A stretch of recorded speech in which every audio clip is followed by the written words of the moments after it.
এই একটা পাপ যদি কেউ না করে ইনশাল্লাহ সে জান্নাতে যাবে। যতই পাপ করুক না কেন।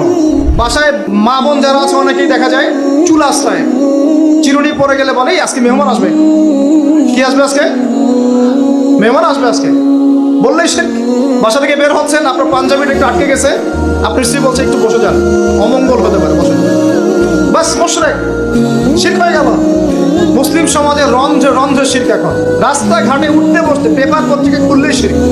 পেপার খুলবেন রাশিফল, সিংহ রাশি কন্যা রাশি, দিনটা কেমন যাবে বিশ্বাস করলেই মুশরিক হয়ে যাবে।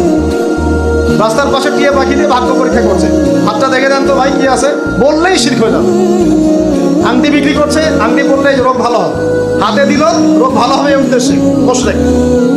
হাতে দিয়েছে রোগ ভালো হবে, আমার ডায়াবেটিস ভালো হয়ে যাবে, বিসমিল্লাহ, ব্যাস মুশরিক। এই আকীদা নিয়ে পড়লেই মুশরিক। মুসলিম সমাজে অহরহ শিরক আছে।